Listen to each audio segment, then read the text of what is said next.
Insécurité, criminalité, zone de non-droit. Anderlecht est la seule commune de Bruxelles à avoir décrété la tolérance zéro.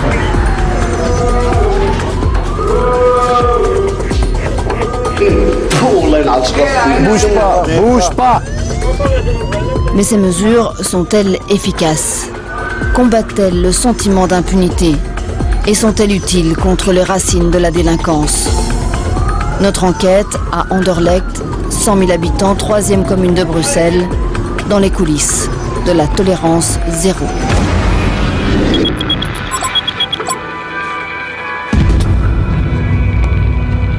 Tu prends contact avec le labo afin qu'une équipe vienne sur place pour faire leur constatation, s'il te plaît.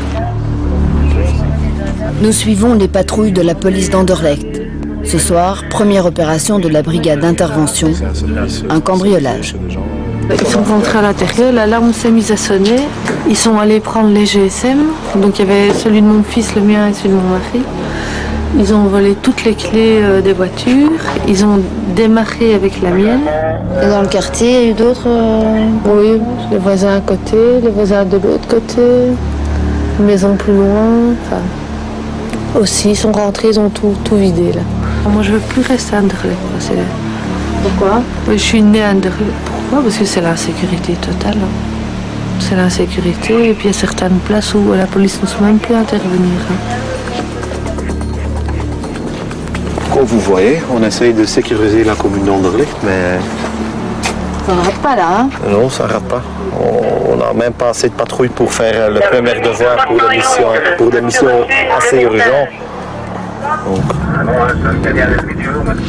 À quelques blocs de là, la police finit par retrouver l'une des 2 voitures volées, parquée dans une cité, peut-être là où vivent les voleurs. Vous pensez que les auteurs nous voient là? Oui, il est bien probable qu'ils habitent ici dans les environs, dans un des immeubles. Nous entournons, nous contournons. Oui, tout à fait, tout à fait. Ce ne serait pas la première fois. Une patrouille de police est immobilisée pour surveiller le véhicule retrouvé. Pour le moment, on attend sur place. Donc sur la feuille de patrouille, on a été 5 patrouilles. Il y en a 3 qui sont bloquées dans des surveillances, donc il n'y a plus que 2 patrouilles sur Anderlecht. 2 patrouilles pour tout Anderlecht, c'est peu pour lutter contre l'insécurité dans les prochaines heures. Alors pour compenser ce manque d'effectifs, la tolérance zéro prévoit des renforts. Tolérance zéro, pour vous, la différence c'était quoi en fait? Renfort sur le terrain, présence policière, du bleu en rue. Voilà. Bonsoir, goedenavond. Yo, ça va? Les voici justement les renforts de la police fédérale. Alors, vous avez mon Nederlands? Chaque soir, en fonction de leur disponibilité, des policiers fédéraux viennent prêter main forte à leurs collègues d'Anderlecht. Et là, al geweest. Ça va? Allez. Salut, goede patrouille. Ce soir, il y a des risques d'émeutes et d'embuscades. Les policiers de la fédérale sont en force. Issus des 4 coins du pays, ils connaissent peu les complexités du terrain. Ceux-ci viennent de Liège. Vous connaissez un peu Anderlecht? Anderlecht, oui, hein. Anderlecht. Par le club d'Anderlecht. Je travaillais sur Molenbeek. Il est de Liège, hein, donc c'est quand même assez distant. Vous avez un GPS, une carte? Non, on suivait. Ne gérez pas, on sait quand même se déplacer. Hein. C'est quand même Bruxelles. Hein. On va pas... De toute façon, il y a un beau déploiement de force. Ouais. Vous savez ce qui se passe, vous? Ouais, vous? On peut rien dire. Plus qu'on sait, on peut rien dire. Savez pas, ouais. Non, c'est pas. Non, on ne sait pas, honnêtement, on ne sait pas. Ces renforts patrouillent, sécurisent et rassurent, mais ne résolvent pas les carences structurelles dans les équipes locales. À l'heure actuelle, mes collègues qui sont en intervention, finalement, c'est vraiment fait des chiffres. Ils sont envoyés sur une mission, ils arrivent sur la mission, ils font vite faire leur travail du mieux qu'ils peuvent. À la limite, dès que c'est terminé, ils doivent aller autre part. À la limite, si même ils avaient envie de prendre un peu plus le temps pour écouter, pour aiguiller, mieux aider, enfin, les gens, à la limite, ils n'ont peut-être pas le temps qu'ils voudraient. Pas le temps d'établir de contact avec la population, du coup, les policiers ne font pas toujours la différence entre les délinquants et ceux qui ne le sont pas. Résultat, beaucoup de jeunes ont la haine. De part et d'autre, on ne se comprend plus. Nous sommes au métro Aumale, point de rencontre des jeunes du quartier. Vous en arrêtez souvent, non? Enfin, moi, je suis pas connu par la police, ça, moi, je suis pas quelqu'un qui...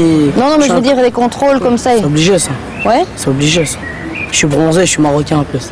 Ah, voilà quoi. Et je suis dans un quartier, pour eux, regardez le mur. Ils ont séparé les gens normaux avec, on va dire, les sauvages. C'est ça pour eux.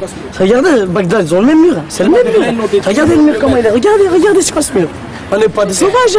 C'est comme le film Jurassic Park. Ils ont mis aussi le même mur avec les dinosaures et les êtres humains. Alors c'est la même chose. Et quand on joue au foot, le pire, la police, ils viennent et là, ils nous attrapent. Là, ça fout la haine, ça donne envie de les. Je sais pas ce que ça donne envie de les. Comme vous constatez... Ils se cachent là 10 minutes, ils croient qu'on est des cons. Après... On joue et ils se cachent là. Ils arrivent à 20, 5 par là, 5 par là, 5 par là. Ils encerclent tout. On dirait qu'on a braqué le Deleuze ou bien je sais pas ce qu'on a fait. Et il y en a, l'autre fois, il y en a au-dessus du toit. Ils étaient là. Mais quoi? Après, ces tonnes qui passent par là, on les insulte, qu'ils leur lancent des pierres et tout. Jets de pierre, insultes, les policiers andorlectois ne se sentent plus respectés. On a déjà eu des problèmes aussi avec les jeunes qui traînaient là. Au métro. Métro mal. On a déjà eu là, il y a une petite place là-bas derrière, avec un petit terrain de foot, etc.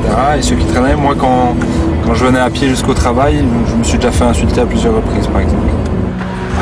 De manière générale, à Bruxelles, la violence contre les policiers a augmenté. Ils sont parfois l'objet de représailles en dehors de leur service. Ça va même plus loin que ça, il y a des collègues qui étaient en civil, qui allaient par exemple dans un parc d'attractions et qui se sont fait reconnaître par des jeunes de la zone, du territoire. Et ces jeunes les ont agressés physiquement. Grièvement agressés. Oui, grièvement agressés. Il y a eu des coups et blessures, etc. Et même, nous on a encore des règles à respecter. Hein. Eux non. Hein. Eux s'en foutent de sortir un couteau ou un bat de baseball. Si nous, comme policiers, on a le même comportement, croyez-moi, nous on serait beaucoup plus punis que tous ces crapules-là. Hein. Premier constat, des jeunes fragilisés qui se sentent criminalisés. Des policiers en sous-effectif qui se sentent menacés. À l'heure de la tolérance zéro, entre jeunes et autorités, le fossé se creuse.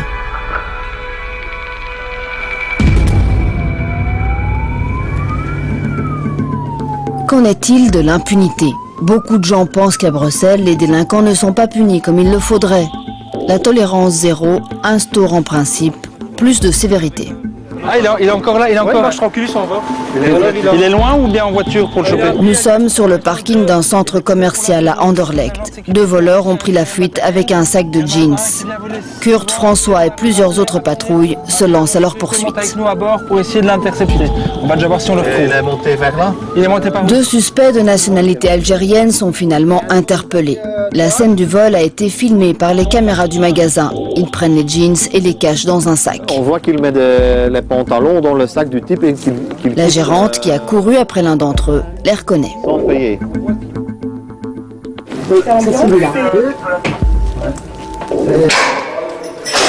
Retour au commissariat. Monsieur, bonsoir. Vous parlez français, monsieur? Un peu.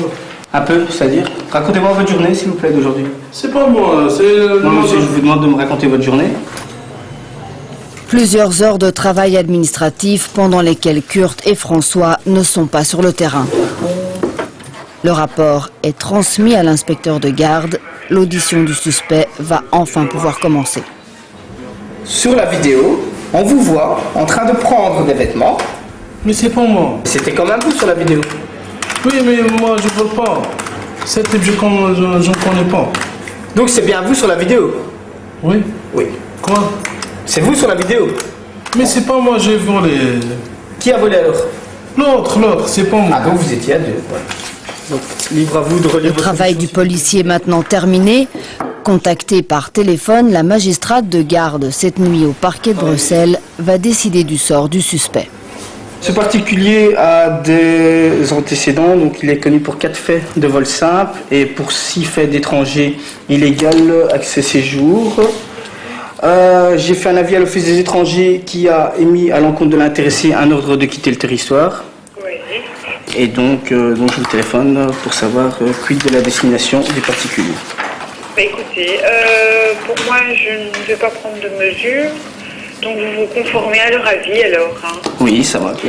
Autrement dit, pas de poursuite, l'homme va être libéré avec ordre de quitter le territoire en déant les 5 jours. faut bien se rendre compte qu'ici on travaille sur Bruxelles, un arrondissement judiciaire où il y a énormément de travail. Donc ici, à la limite, pour que quelqu'un soit peut-être mis à disposition pas du parquet le lendemain, que ce soit adulte ou mineur, il faut des faits peut-être d'un certain degré. Ça tombe d'autres parquets où il y a un peu moins de travail, peut-être Namur, Tournai, enfin je ne sais pas. Quelqu'un qui va faire un bête vol simple, qui va être connu pour 4-5 faits, lui sera peut-être mis en fait à disposition. Donc passer la nuit en cellule au commissariat et aller déférer au parquet le lendemain. En clair, si ce vol à l'étalage avait eu lieu à Namur, l'homme aurait peut-être été poursuivi, mais pas à Bruxelles. Parfois, vous avez l'impression de travailler pour rien? De temps en temps, oui. De temps en temps, oui. Vous avez jusqu'au 23 à minuit pour quitter le territoire belge ainsi que le territoire de la zone Schengen. Je vous demande une petite signature ici pour prise de connaissance. La zone Schengen. Voilà. Les policiers lui donnent la liste des 25 pays interdits où figure notamment l'Allemagne. L'homme n'a pas compris, ou s'il a compris, il n'en tient pas compte. Qu'est-ce que vous allez faire maintenant en fait? Quoi? Qu'est-ce que vous allez faire? Je quitte. Ça fait combien de temps que vous êtes en Belgique? 2 ans.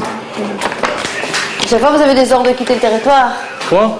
Chaque fois vous avez des ordres de quitter le territoire? C'est la 2e fois. Ah oui, et vous allez quitter? Non.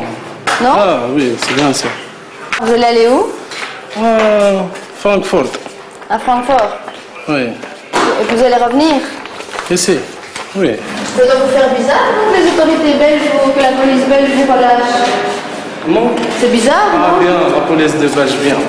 Cet homme a été relâché parce qu'il est censé quitter le pays, ce qu'il ne fera pas, et parce qu'il n'a pas d'adresse en Belgique, enfin, pas officiellement en tout cas. Merci. Bonne chance, bonsoir.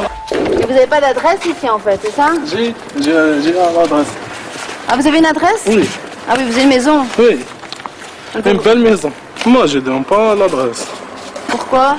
Parce que... Donc vous allez rester ici alors que vous avez une belle maison? Oui, je partirai à Francfort. Après, je viens ici. Mais je ne vole pas. Merci. Tous les illégaux ne sont évidemment pas des voleurs. Beaucoup sont vraiment en difficulté, mais ils pâtissent de la mauvaise image véhiculée par ce genre de scénario surréaliste. Au petit matin, nous retrouvons Kurt François et ceux qui ont perdu plusieurs heures sur cette affaire. Ces révélations ne les étonnent qu'à moitié. Alors il a dit que la police en Belgique c'était génial puisqu'il devait relâcher. C'est possible. Ouais, ça c'est pas la police. Hein. Nous on fait juste appliquer les lois. C'est la suite, après notre boulot. C'est là où il y a quelque chose qui manque. Mais nous on fait notre boulot, voilà. Il y a eu une réforme de la police il y a quelques années. Je pense que maintenant ça va peut-être autour de faire une réforme de la justice. Ouais, bon, c'est la justice, il y en a qui ne suivent pas. Bon, ils sont débordés, pas assez de moyens. Et les gens qui ont compris ça, ils profitent du système. Comment réformer la justice et comment lutter efficacement contre l'impunité? Cela fait quelque temps qu'on y pense ici au parquet de Bruxelles. Nous sommes à la permanence créée il y a moins d'1 an. Ici, on gère l'urgence. Et voici la magistrate de garde, une personne pour traiter tous les délits et crimes commis la nuit dernière sur les 19 communes de Bruxelles. Donc je viens faire le débriefing de ma nuit. Libérer des suspects ou pas, une 50aine de décisions à prendre en un temps record. Vous êtes assez pour tout faire? Non, le cadre n'est pas rempli. Depuis que je suis au parquet, il ne l'est pas. Résultat, le parquet doit faire des choix. Les dossiers les plus graves sont traités en urgence, les autres attendent ou sont classés sans suite. Dans un monde idéal, il faudrait poursuivre tout le monde et que tout le monde soit sanctionné pour ce qu'il a fait. Mais voilà, quand on n'a pas les moyens, on n'a pas les moyens. Vous pensez que ça donne un sentiment d'impunité dans la population? Certainement, je suppose, oui. L'un des détenus arrêtés la nuit dernière est un Anderlechtois. Cet ancien délinquant a purgé 5 ans de prison. Aujourd'hui, il s'est réinséré et a créé sa propre société. Nous l'appellerons Marwan. Pris en